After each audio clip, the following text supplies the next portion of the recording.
नमस्कार साथियों, RPM bridge YouTube channel में आप सभी का बहुत बहुत स्वागत है। चलिए एक साइंस की नई श्रृंखला के साथ आपके सामने उपस्थित हैं।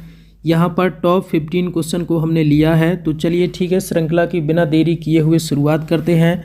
श्रृंखला आपके सामने है तो आप लोग समझ गए होंगे श्रृंखला किस टॉपिक से रहने वाली है। यहाँ पर जो हमारी साइंस की यानी कि जो जनरल साइंस होती है उसके क्वेश्चन यहाँ पर लिए गए हैं। तो चलिए श्रृंखला की शुरुआत करते हैं, लेकिन उससे पहले जो भी हमारे YouTube चैनल पर नए हैं तो प्लीज़ चैनल को सब्सक्राइब कर लीजिए और साथ ही बेल आइकन को प्रेस कर लीजिए, जिससे कि कोई भी नई वीडियो अपलोड होते ही नोटिफिकेशन पहुंच सके आप तक, और उस नोटिफिकेशन पर क्लिक करके आप लोग पूरा वीडियो अंत तक देख सकते हैं। तो चलिए श्रृंखला की शुरुआत करते हैं, वीडियो में अंत तक बने रहिएगा, बहुत ही इंपॉर्टेंट क्वेश्चन है। चलिए पहला क्वेश्चन आपके सामने है कि निम्नलिखित में से डीपीटी का टीका किस रोग के बचाव के लिए लगाया जाता है? पोलियो के रोग से, या काली खांसी के रोग से, या टिटनेस के रोग से, या फिर तपेदिक के रोग से? तो प्यारे साथियों जल्दी से कमेंट करके बताइए इस प्रश्न का सही उत्तर क्या होगा। तो चलिए मिलवाते हैं प्रश्न के सही उत्तर से। प्यारे साथियों ऑप्शन नंबर ए इस प्रश्न का बिल्कुल सही उत्तर हो जाएगा। तो क्वेश्चन नंबर फर्स्ट का जो राइट आंसर होगा प्यारे साथियों वो ऑप्शन नंबर ए होगा, यानी कि डीपीटी का टीका जो होता है वो पोलियो रोग से संबंधित होता है। पोलियो रोग के निवारण के लिए उसको लगाया जाता है। चलिए अगला क्वेश्चन, निम्नलिखित में से मस्तिष्क की क्रियाविधि ज्ञात करने के लिए प्रयुक्त उपकरण है? कौन सा उपकरण है? इलेक्ट्रोकार्डियोग्राम, या इलेक्ट्रोएन्सेफेलोग्राफी, या पेसमेकर, या ऑटो एनालाइजर? तो प्यारे साथियों बताइए कि क्वेश्चन नंबर 2 का राइट आंसर क्या होगा। विकल्प आपके सामने है तो जल्दी से बताइए कि इस प्रश्न का बिल्कुल सही उत्तर क्या होगा। तो प्यारे साथियों चलिए मिलवाते हैं प्रश्न के सही उत्तर से।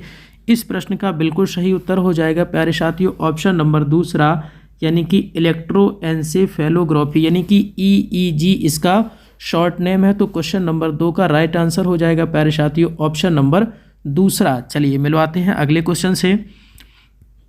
अगला क्वेश्चन आपके सामने है कि निम्नलिखित में से पेशियों का अध्ययन क्या कहलाता है? पेशियों के अध्ययन को प्यारे साथियों क्या कहते हैं? मायोलॉजी, ऑस्टियोलॉजी, या फिर एंजियोलॉजी, या फिर बायोलॉजी? तो आपको बताना है प्यारे साथियों कि पेशियों का अध्ययन जो है वो विज्ञान की किस शाखा के अंतर्गत आता है। ऑप्शन आपके सामने है। तो चलिए देखते हैं इस क्वेश्चन का सही आंसर क्या होता है। तो प्यारे साथियों इस क्वेश्चन का बिल्कुल सही आंसर होगा ऑप्शन नंबर ए, मायोलॉजी, यानी कि क्वेश्चन नंबर 3 का राइट आंसर रहने वाला है प्यारे साथियों ऑप्शन नंबर ए।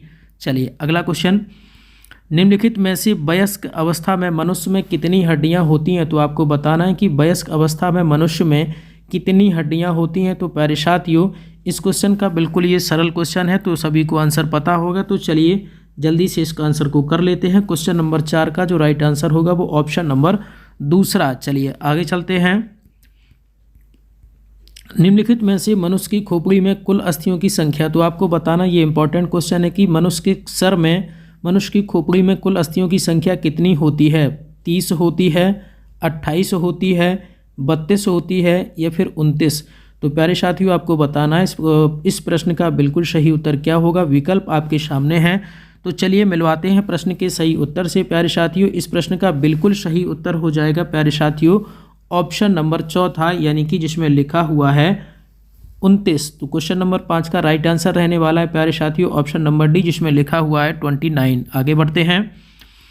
निम्नलिखित में से कौन सी ग्रंथि अंता तथा बाह्यस्रावी दोनों की तरह कार्य करती है? तो आपको बताना है कि कौन सी ग्रंथि ऐसी है जो दोनों का कार्य करती है? अंता और बाह्यस्रावी दोनों का कार्य करती है, ऐसी ग्रंथि कौन सी होती है? पीयूष ग्रंथि, लार ग्रंथि, अग्नाशय ग्रंथि, या फिर आमाशय ग्रंथि? तो प्यारे साथियों जल्दी से बताइए क्वेश्चन नंबर 6 का राइट आंसर क्या होगा। तो चलिए मिलवाते हैं क्वेश्चन नंबर 6 के राइट आंसर से। तो प्यारे साथियों क्वेश्चन नंबर 6 का राइट आंसर हो जाएगा अग्नाशय ग्रंथि।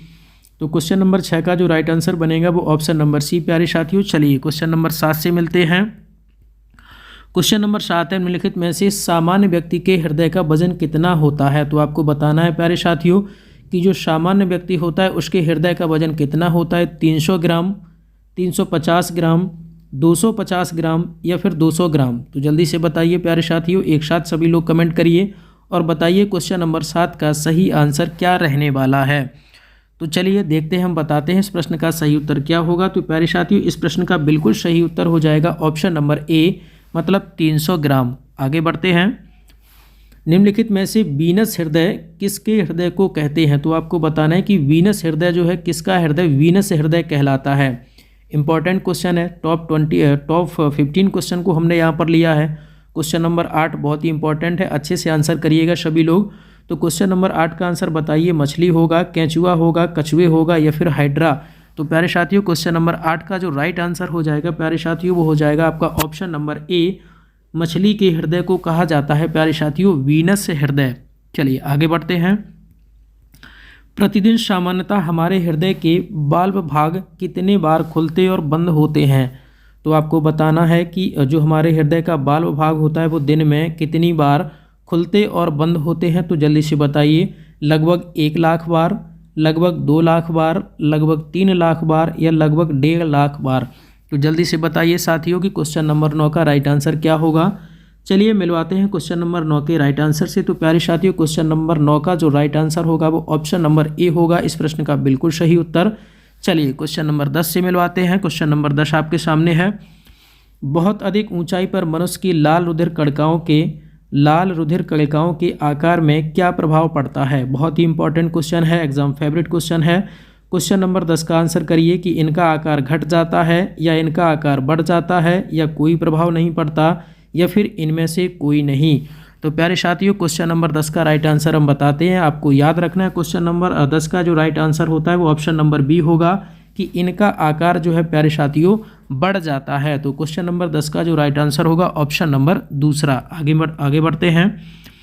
मानव रक्तदान के लिए कौन सा समूह सर्वाधिक दाता होता है? तो आपको बताना है कि मानव रक्तदान के लिए कौन सा समूह सर्वाधिक दाता, यहाँ पर प्यारे साथियों सर्वाधिक दाता नहीं सर्वदाता होता है। तो प्यारे साथियों आपको बताना है कि सर्वदाता और सर्वग्राही दो होते हैं। सर्वग्राही का मतलब ये होता है कि सबका ब्लड वो एक्सेप्ट कर लेगा और सर्वदाता का मतलब ये होता है कि वो सब अपना ब्लड जो है सबको दान कर सकता है। तो आपको सर्वदाता पूछा गया तो आपको बताना है कि सर्वदाता ब्लड ग्रुप कौन सा होता है। तो प्यारे साथियों सर्वदाता ब्लड ग्रुप जो होता है वो आपका ओ समूह होता है। ओ को कहा जाता है सर्वदाता और ए बी को कहा जाता है सर्वग्राही। चलिए तो याद रखना है आपको, 2 क्वेश्चन हमने बताए। सर्वदाता जो होता है वो आपका ओ ब्लड ग्रुप होता है और सर्वग्राही जो होता है प्यारे साथियों वो ए बी ब्लड ग्रुप होता है। क्वेश्चन नंबर 12, जब रक्त में ऑक्सीजन की सांद्रता में कमी आ जाएगी तो निम्न में से क्या प्रभाव पड़ेगा? तो आपको बताना है कि जब रक्त में ऑक्सीजन की सांद्रता की कमी आ जाएगी तो क्या प्रभाव पड़ेगा? श्वास गति बढ़ जाएगी, श्वास की गति धीमी हो जाएगी, कोई प्रभाव नहीं पड़ेगा या फिर इनमें से कोई नहीं। तो प्यारे साथियों क्वेश्चन नंबर 12 का जो राइट आंसर होगा ऑप्शन नंबर ए यानी कि श्वास की गति जो है वो बढ़ जाएगी। तो क्वेश्चन नंबर 12 का जो राइट आंसर होगा प्यारे साथियों ऑप्शन नंबर ए। आगे बढ़ते हैं। रक्त में 1 ग्राम हीमोग्लोबिन द्वारा ऑक्सीजन की कितनी मात्रा का परिवहन होता है ये आपको बताना है। इंपॉर्टेंट क्वेश्चन है, बेहद इंपॉर्टेंट क्वेश्चन है। क्वेश्चन नंबर 13 तो जल्दी से आंसर करिए और बताइए इस प्रश्न का सही उत्तर क्या होगा। तो प्यारे साथियों मिलवाते इस प्रश्न के सही उत्तर से। इस प्रश्न का बिल्कुल सही उत्तर हो जाएगा 1.34 ml। चलिए आगे चलते हैं। निम्नलिखित में से किस प्राणी के जीव द्रव में हीमोग्लोबिन का विलय होता है? तो आपको बताना है कि कौन सा प्राणी है जिसके जीव द्रव में हीमोग्लोबिन का विलय होता है। मछली के, केंचुए के, कछुए के या इनमें से कोई नहीं। तो प्यारे साथियों क्वेश्चन नंबर 14 का जो राइट आंसर होगा वो ऑप्शन नंबर बी यानी कि केंचुए के। तो क्वेश्चन नंबर 14 का जो राइट आंसर रहने वाला है प्यारे साथियों ऑप्शन नंबर बी। चलिए आगे चलते हैं। अगला क्वेश्चन और लास्ट क्वेश्चन श्रृंखला का कि निम्नलिखित में से हृदय की धड़कन को नियंत्रण में करने के लिए किसका प्रयोग किया जाता है? पोटेशियम का, मैग्नीशियम का, कैल्शियम का या फिर सोडियम का। तो प्यारे साथियों हृदय की धड़कन को नियंत्रण करने के लिए जो प्रयोग किया जाता है वो पोटेशियम का प्रयोग किया जाता है। तो क्वेश्चन नंबर 15 का जो बिल्कुल राइट आंसर होगा प्यारे साथियों वो आपका हो जाएगा ऑप्शन नंबर ए। तो क्वेश्चन नंबर 15 का राइट आंसर हो जाएगा ऑप्शन ए। चलिए ठीक है, आज की श्रृंखला में इतना ही। साइंस की ये बहुत ही महत्वपूर्ण श्रृंखला थी। मिलते हैं कुछ ही देर में एक नई श्रृंखला के साथ। तो ठीक है, आप लोग श्रृंखला में जुड़ने के लिए आप सभी का बहुत बहुत स्वागत है। आरपीएम यूट्यूब चैनल में आपका बहुत बहुत स्वागत है। तो जो भी लोग हमारे वीडियो को नए लोग देख रहे हैं तो कृपया करके चैनल को सब्सक्राइब कर लीजिए। चैनल का नाम है आरपीएम ब्रिज। यूट्यूब पर जाके आपको सर्च करना है और जो फर्स्ट में आएगा उसी को आपको सब्सक्राइब कर लेना है और साथ ही में बेल आइकन को प्रेस कर लेना है। चलिए ठीक है, आज की श्रृंखला में इतना ही। श्रृंखला में जुड़ने के लिए आप सभी का बहुत बहुत धन्यवाद।